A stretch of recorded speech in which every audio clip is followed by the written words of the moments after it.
गर्मी की छुट्टियों की एक सुहानी सुबह थी। जंगल के बीच खड़े एक बड़े पेड़ की ऊंची डाल पर घास, तिनकों और सूखे पत्तों से बना एक सुंदर सा घोंसला था।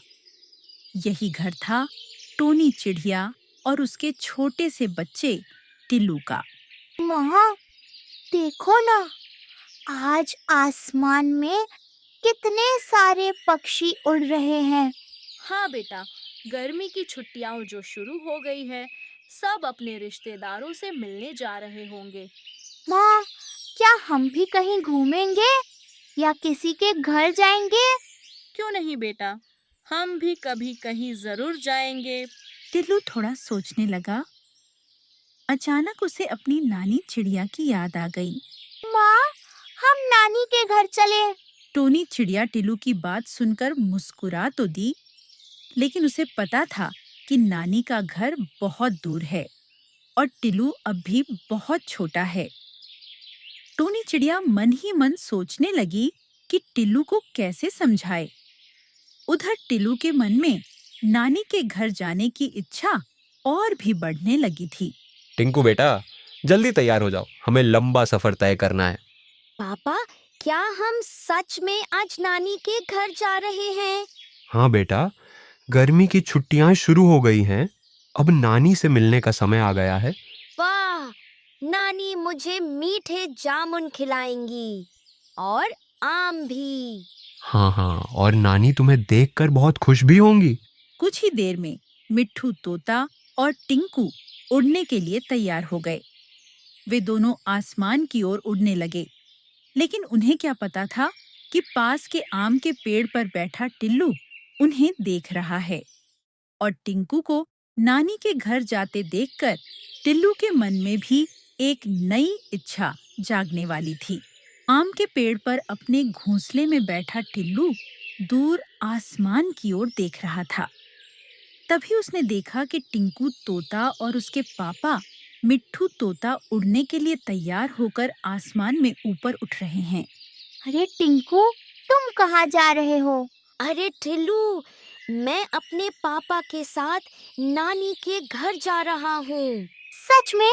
नानी के घर? हाँ, गर्मी की छुट्टियों में हम हर साल नानी के घर जाते हैं। वहाँ बहुत सारे मीठे जामुन, आम और बेर मिलते हैं। ठीक है टिल्लू, जब मैं वापस आऊंगा ना, तब तुम्हें नानी के घर की सारी मजेदार बातें बताऊंगा। टिल्लू काफी देर तक उन्हें दूर जाते हुए देखता रहा। उसके मन में एक ही बात घूम रही थी, काश मैं भी नानी के घर जा पाता। माँ, अभी मैंने टिंकू को देखा। वह अपने पापा के साथ नानी के घर जा रहा है। अच्छा, तो टिंकू अपनी नानी से मिलने जा रहा है। माँ, हम भी नानी के घर चले ना। मुझे भी नानी के पास जाना है। हम जरूर जाएंगे बेटा, लेकिन अभी नहीं, हम कुछ दिनों बाद चलेंगे। नहीं माँ, मुझे अभी जाना है। टिंकू भी तो जा रहा है। बेटा, नानी का घर बहुत दूर है, वहां तक पहुंचने के लिए लंबी उड़ान भरनी पड़ती है। मैं उड़ सकता हूँ। देखो, मैं तो उस डाल तक भी उड़ जाता हूँ।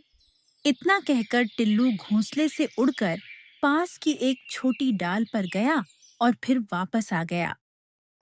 देखा माँ, अब तो हम नानी के घर जा सकते हैं ना। टोनी चिड़िया अपने बच्चे को देखकर हल्का सा मुस्कुराई, लेकिन उसके मन में चिंता भी थी।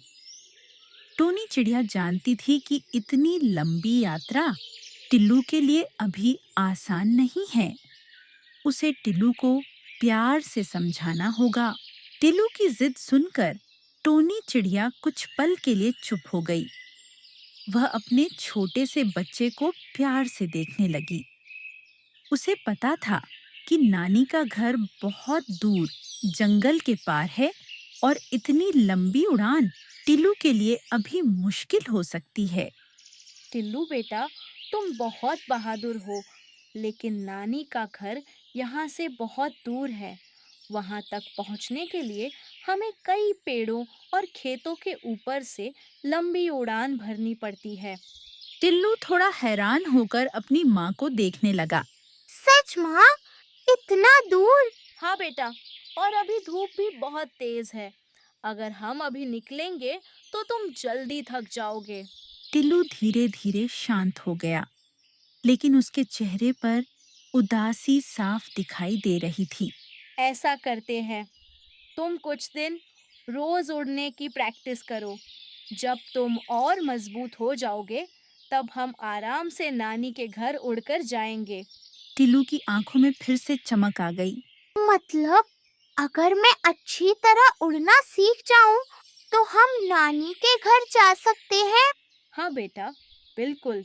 और जब हम वहाँ पहुँचेंगे ना, तो नानी तुम्हें देखकर बहुत खुश होंगी। तो ठीक है माँ, मैं आज से ही खूब प्रैक्टिस करूँगा और जल्दी ही नानी के घर चलेंगे।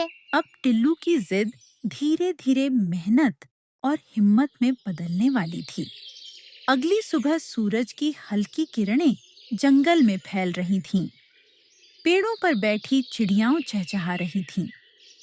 उसी समय टिल्लू अपने घोंसले के किनारे खड़ा था और आज वह बहुत उत्साहित लग रहा था, क्योंकि आज से उसने नानी के घर जाने के लिए उड़ान की प्रैक्टिस शुरू करने का फैसला किया था।